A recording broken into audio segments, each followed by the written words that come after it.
Well, Peter Mathews is a professor of politics at Cyprus College in the United States, and he's joining us now live. Peter Mathews, good to speak to you as always. So where does this go from here? We're now finding out that Mr. Trump knew all along that Mike Flynn had had contact with the Russians and that many in his staff had been in contact with the Russians all through the campaign.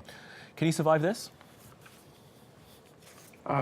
It's very difficult to say at this point, but it is pretty controversial, and it goes back to the Logan Act, which prohibits private citizens from negotiating foreign policy with another country, and that's what Mr. General Flynn's being accused of, having negotiated foreign policy in that conversation to some extent with the Russian ambassador.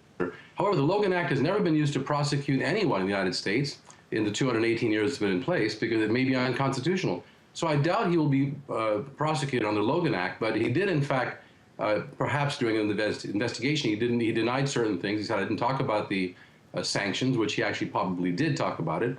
So that could be a problem for him there if he lied under an investigation or to investigators about it.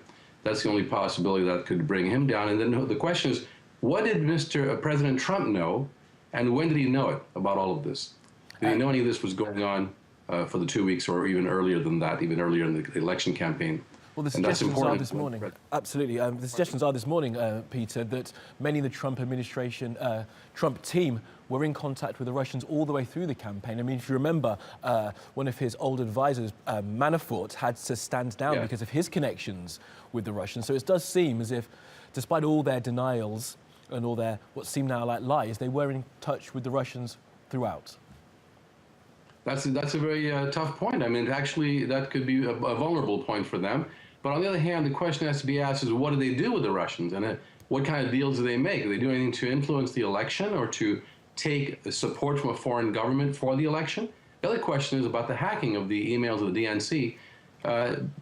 There's been claims by all the intelligence services that the DNC was hacked, so was Hillary Clinton's campaign chairman.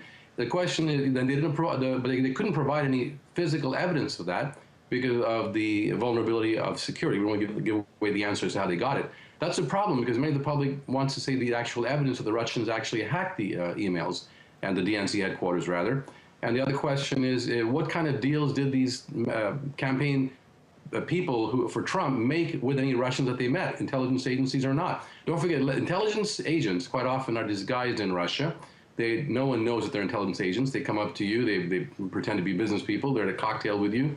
So it's very difficult to say what kind of accusation one should make of the Trump campaigners who went to Russia and met with these people, including intelligence agents themselves. What kind of deal was reached? That has to be proven. And if it comes out categorically, Peter, that Trump employees had connections with the Russians during the campaign and those same Russians were involved somehow in swinging the election to Mr. Trump, where does that leave him as a president?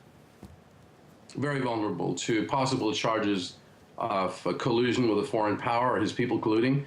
The other thing is, what kind of help do they get from the Russian government or the Russian agents in the election? Was it direct contributions of money? That would be illegal. It's against federal law for a foreign country to contribute to political campaigns in the United States. But if they helped in some other ways, by putting out propaganda or what have you, that's technically not illegal. So it'll be very interesting. But politically speaking, it would be a very bad situation for President Trump if this comes out to be a real connection. And I think there's going to be some investigations on this, because both Republicans and Democrats want to investigate this further from the Congress and possibly an independent counsel investigating it as well. Well, finally then, just on that point, Peter Mathews, where does this go from here? What are the next steps taken by Democrats to try and keep the pressure on Mr. Trump and by the Trump administration to try and lessen it and move on with business?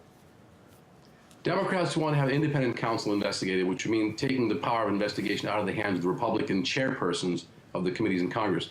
Republicans want to keep it in the hands of Congress itself because they control the Congress and they can control the investigation, and they can decide how hard to be on Trump's people or not to be on them. So it's a very interesting and very dicey situation that cannot be predicted right now, and I would rather wait for a few more days to make any kind of prediction on this. Absolutely. Okay, Peter Mathews, we'll come back to you in a couple of days. Thank you.